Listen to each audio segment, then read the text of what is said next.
ప్రపంచ యుద్ధం ముప్పు, రష్యాపై ఉక్రెయిన్ దీర్ఘ బైడెను పోత ముసలోడు. ఎస్ పాపం అనొద్దు, కానీ ఆ క్యాల్ తప్పింది, ఆయన పాపం మనస్తత్వం ఏది మానసిక స్థితి సంతులనం తప్పింది, అల్జీమర్స్ ఏదో వచ్చింది. అమెరికా అధ్యక్షుడు జనాలంతా ఇటుంటే అటు పోయిండు ఆ బ్రిక్స్ సదస్సుకు. ఆ సదస్సులో ఎక్కడో కనబడ్డ చోట మనుషులుంటే మనుషుల చోటు ఓట్లేదు, మాట్లాడితే నేనెవరని అట్లా క్యాల్ తప్పినటువంటి వ్యక్తి అమెరికా అధ్యక్షుడు అయ్యిండు. ఇవాళ బైడెన్ పోతా ఉక్రెయిన్కు బాంబులు ఇచ్చిండు. ఆ బాంబులు రష్యా భూభాగంలో వేసేయమన్నాడు.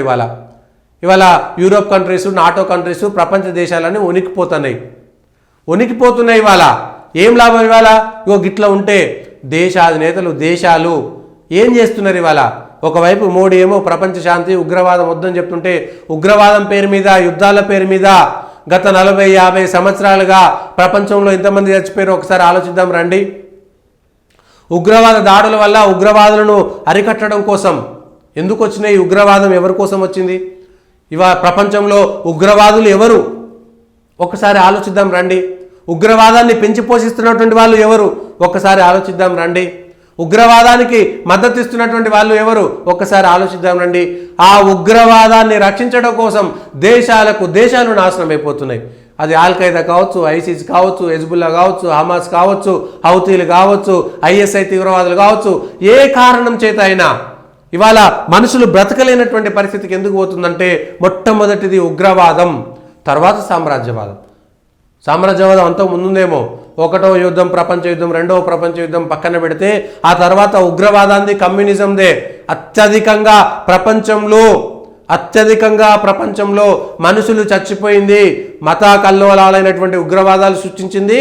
రెండవది కమ్యూనిజం సృష్టించినటువంటి నరమేధం. ఈ రెండు నరమేధాల వల్లనే అత్యధిక మిలియన్ల కొద్ది ప్రజలు చనిపోయారు. ఇవాళ ఇదే జరుగుతున్నది. ఉక్రెయిన్ రెచ్చగొట్టి రష్యా భూభాగంలోకి వాళ్ళ దాడులేసిరంట. అటాకమ్స్ మిసైళ్లను ప్రయోగించేటువంటి దానికి బైడెను జనవరిలో పోతున్నాడు. ఆయన ఆల్రెడీ ట్రంప్ అధ్యక్షుడిగా ఎన్నికైనప్పుడు వాళ్ళ అధ్యక్షుడు, ఇది ఇంకో దరిద్రం, గొప్ప అమెరికా దేశం అట, నవంబర్లో ఎన్నికలు జరుగుతాయట, కొత్త అధ్యక్షుడు వస్తాడట, ఆయన బయట కూర్చుంటాడట, పాత అధ్యక్షుడు ఇంకో 2 నెలలు 3 నెలలు ఆయన మొత్తం పరిపాలన చేస్తాడట. ఇదేం దరిద్రం? ఒకసారి అధ్యక్షుడు అయినాక 2 రోజులకో 3 రోజులకో 5 రోజులకో కొత్త అధ్యక్షుడు వచ్చిందంటే పాత అధ్యక్షుడు రాజీనామా చేసి కొత్తోడు పోవాలి. ఈయన అధ్యక్షుడు అవుతాడు, గెలిచిన అధ్యక్షుడు, ఆయన పాత అధ్యక్షుడు నిర్ణయాలు తీసుకోవాల్సి వస్తుంది. మళ్ళీ వీళ్ళు అమెరికా వాళ్ళు ప్రపంచ దేశాలకు ప్రజాస్వామ్యం గురించి చెప్తుంటారు. గెలిచినటువంటి వాళ్ళు ఎవడైనా యుద్ధంలో గెలిస్తే నువ్వు పోనీ వదిలేయడం వేరు విషయం, కానీ ప్రజాస్వామ్యంలో గెలిచినటువంటి వ్యక్తి నవంబర్లో గెలిస్తే నవంబర్, డిసెంబర్, జనవరి 2 నెలల దాకా నువ్వు అట్లనే ఉంటావా?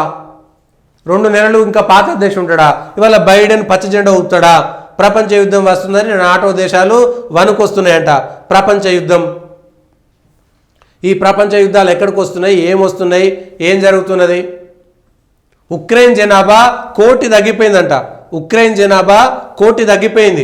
ఇప్పటిదాకా ఉక్రెయిన్లో జరిగినటువంటి యుద్ధము, రష్యాలో జరిగినటువంటి యుద్ధం వల్ల 1 కోటి మంది చచ్చిపోయారు.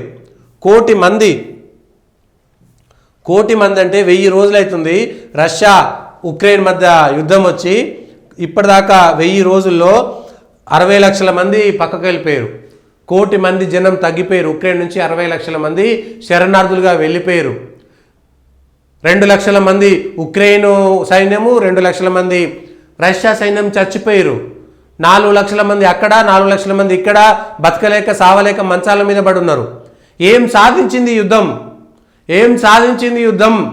సర్వే జనా సుఖినో భవంతు అన్నది అందుకే కదా. మనం పోనీ ఎవరి మీద దాడి చేయలేదు కదా, ఎవరిని కబ్జా చేసుకోవాల్సినటువంటి అవసరం లేకుండా ఉంది కదా. ఏం సాధించింది యుద్ధం? ఇవాళ లక్షల మంది ప్రాణాలు కోల్పోయారు, లక్షల మంది శరణార్థులయ్యారు. 4 కోట్ల మంది ఉండేటువంటి ఉక్రెయిన్ ఇవాళ 3 కోట్లకు తగ్గిపోయింది. 3 కోట్లకు తగ్గిపోయింది ఉక్రెయిన్ జనాభా. ఎందుకు? ఒక్కసారి ప్రపంచంలో ఉన్నటువంటి దేశాలు మనం అర్థం చేసుకోవాల్సినటువంటి అవసరం ఉంది. ఎవరు రెచ్చగొడుతున్నారు? ఏ సిద్ధాంతాలు రెచ్చగొడుతున్నాయి?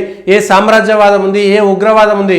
ప్రపంచ శాంతి మనుషుల మానవాళి మనుగడ కోసం ఇవాళ శాంతి ఒక్కటే ప్రత్యేకమైనటువంటిది. 1 ప్రపంచ శాంతి, 2 ప్రపంచ పర్యావరణ రక్షణ. ప్రపంచ పర్యావరణాన్ని అభివృద్ధి పేరుతో విధ్వంసం చేస్తున్నాము. ఆ విధ్వంసము, ఈ యుద్ధాలు మొత్తం భవిష్యత్తు తరాలకు మనం ఏమీ మిగిల్చకుండా పోతున్నాం. భవిష్యత్తు తరాలకు మనం ఏమి విధంగా మిగిల్చకుండా పోతున్నాము. కోట్ల మంది శిథిరాలు బంగ్లాలు ఉంటాయో పోతాయో కూలుతాయో ఉంటాయో, బ్రతుకుతామో బ్రతకలేమో, వారసులు ఎవరు లేరు, కుటుంబాలు లేదు, ఏమీ లేదు. సంపాదించుకుందంతా పక్కన పోయింది. ఏ యుద్ధం వస్తుందో తెలియదు, ఎవడు ఏం చేస్తాడో తెలియదు. ఏం సాధిస్తున్నారు ఇవాళ ఉగ్రవాదం వల్ల, ఎవరు బాగుపడుతున్నారు? ఒక్కసారి ఆలోచన చేయాల్సినటువంటి అవసరం ఉన్నటువంటి సందర్భం ఇది. ఇంతకంటే గొప్ప సందర్భం ఇంకొకటి లేదు. 1000 రోజులైంది. 1000 రోజుల్లో ప్రపంచంలో శాంతి లేకపోగా ప్రతినిత్యము మా దేశం మీదకి వస్తుందేమో ఐరోపా దేశాలు, నాటో దేశాలు ఇవాళ వణుకుతూ బ్రతుకుతున్నాయి, సస్తూ బ్రతుకుతున్నారు అక్కడ ప్రజలు. ఇవాళ ప్రపంచ యుద్ధం దిశగా పోతుందేమనేటువంటి ఒక భయం వచ్చింది. జో బిడెన్ చేసినటువంటి ఒక దరిద్రమైనటువంటి ముసలోడు పోతూ చేసినటువంటి ఒక దరిద్రమైనటువంటి పని ఇంతకంటే దరిద్రమా?